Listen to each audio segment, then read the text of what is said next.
Hey guys, be sure to like me on Facebook and follow me on Instagram for extra content you won't see here. Click the links in the description below. Hey, what's up guys, ERAT94 back again with another action figure review. Today we're going to look at the Hasbro Marvel Legends Marvel Studios first 10 years 10th anniversary Red Skull and electronic Tesseract SDCC exclusive of 2018. Coming in with this awesome looking packaging, looking very cool. Got the Hydra symbol on the very front through some see-through plastic that looks like it's cracked. On the bottom we have a little sleeve here that is taped on the bottom, but you can slide it up and down or take it out once you untape it. That's just the title of the whole series, the Legend series, Captain America First Avenger down below, and of course the name of the figure. On one side we get a control panel, a little screen there, got some numbers here. They're a little embossed so you can kind of feel the buttons out, so that's a pretty cool design. And then going down below we get a poster of the movie. On the other side we get some gauges, some cool designs, got the Tesseract there. Then Marvel Studios, this is number 0 out of all of them, since this does not combine with the collage or panorama picture of the previous releases. They just numbered it 0. And then the very back we have the back of the box, got another Hydra symbol there, and then a read up down below with a picture of Red Skull. And there is the read up. In case you guys want to read it, go ahead and pause the video now. And then once you take the little slip out the bottom, we get handle with extreme care. You can open this box through the front with a Velcro there, and that slides open. And then this one opens up too, and then that unveils the figure inside along with the life-size Tesseract on the right side.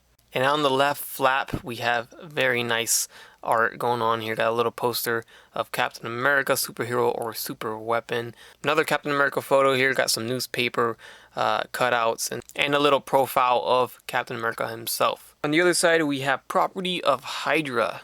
Looks like some blueprints of their designs for their tanks, for their soldiers, and the Tesseract itself. Once we go down to the bottom, we can see here the Tesseract, the Cosmic Cube. So here we have Red Skull and the life-size Tesseract. I gotta say, this Tesseract is heavy. It's got some weight to it for sure. And so we'll get to this at the end of the video, so we'll leave that to the side and we'll focus on the figure itself for now. And we finally got Red Skull in his movie outfit, the trench coat, the all-black trench coat, which is long overdue, but we finally got him. And I did mention in my review of the previous Red Skull they released, which did not have this trench coat. I hope they do release this version, and little did I know that they announced the SDCC exclusive to be this version. I didn't really notice until later on, until after the video was done. So anyways, yeah, that wish got answered well before I even made it. So thankfully they were holding out, and they saved it for San Diego Comic-Con, and here it is. So here's a closer look at the figure. Head sculpt is exactly the same as the regular release. They didn't change anything there. And then here we can take a look at the trench coat. Good sculpt and good paint. Got the buttons painted. The buckle on his belt is painted there. His belt itself is painted. Got the red line on the side. All that stuff looks good to me. And the overall trench coat came out good. Here is the Hydra symbol on the left shoulder. The right one does not have it. And then on the inside you can see he's sporting the same sculpt as the regular release. And I may even say it's the same colors too. His head's going to swivel left and right. It's going to move up and down on a ball jointed hinge. We got the arms going forward and back. They go in and out. There's a bicep swivel, a double jointed elbow swivel at the wrist with a hinge.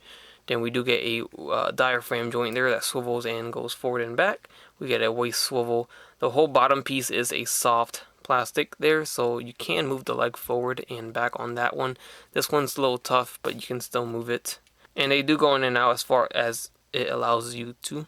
And then we have a thigh swivel. We get double jointed knees, and then we have a hinge at the ankle along with an ankle pivot.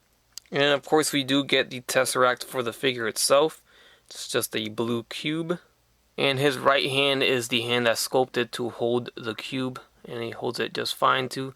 Doesn't seem like he's going to drop it either.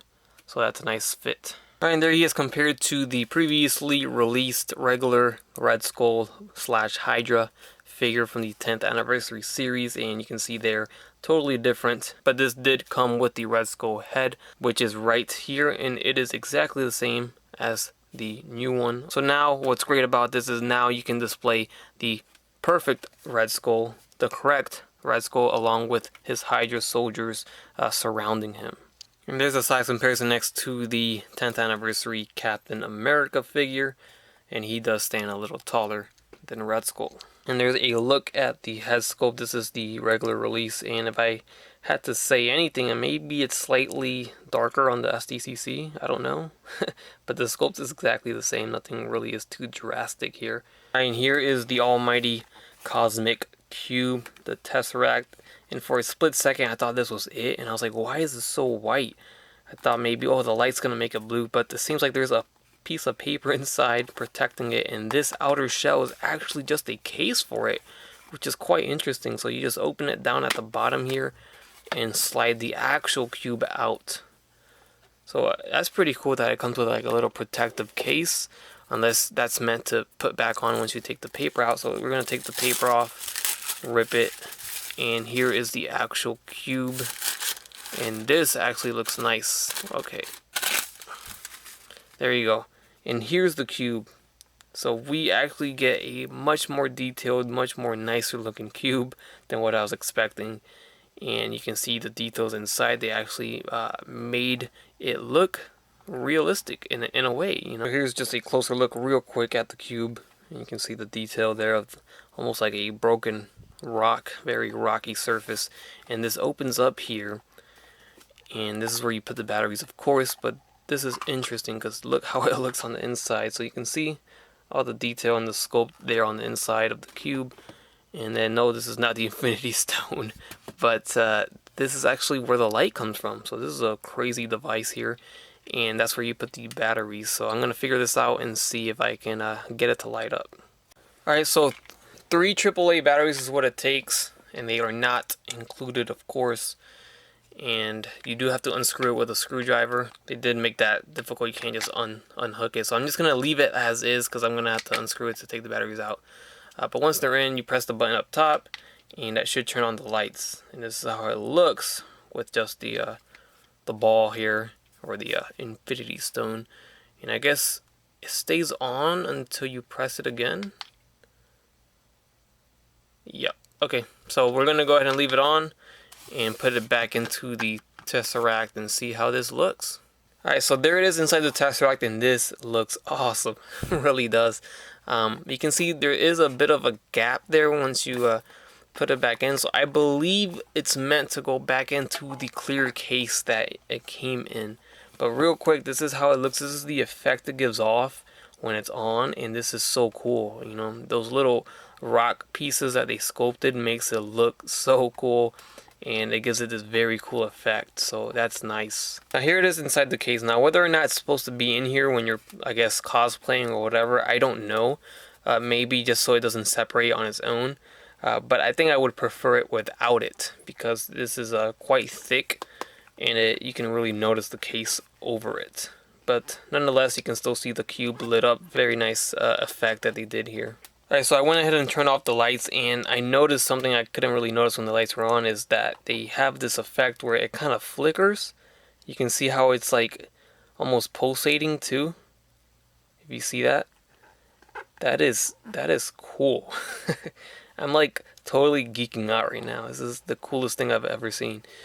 So very nice. I mean, this is quality. Like, it's not a piece of junk that they included with this. You know, this is actually a good quality cosplay Tesseract or whatever, just a display piece, or just, you know, walk around the house with the cosmic cube. Why not?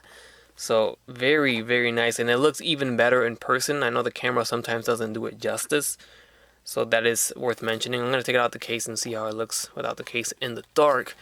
But yeah, definitely looks better in person. So that's with the case, and that's without the case. So I don't know, you guys tell me which one it looks better. But alright guys, and that's going to do it for my review of the San Diego Comic-Con 2018 Hasbro Marvel Legends 10th Anniversary Red Skull and Tesseract figure. This pack actually ended up being something I enjoyed a lot more than I thought I would, and I'm actually very happy with what they did here. top quality on the Tesseract, especially. Very nice piece to have. And then on top of that, we get the army build of the Hydras from the regular releases, and now we can get the leader here, Red Skull, as he looks in the movie with the black outfit. So very nice, I'm happy with it, and I do recommend this set here if you guys are collecting the 10th anniversary figures or any of the movie figures. This is a must get. The only other way to get this version of Red Skull would be from Marvel Select, and I don't collect those, so this is the first time we get this version in Marvel Legends. With that said, hope you guys enjoyed the review. Leave a like if you did, leave a comment, subscribe if you haven't done so already, and as always guys, Hail Hydra.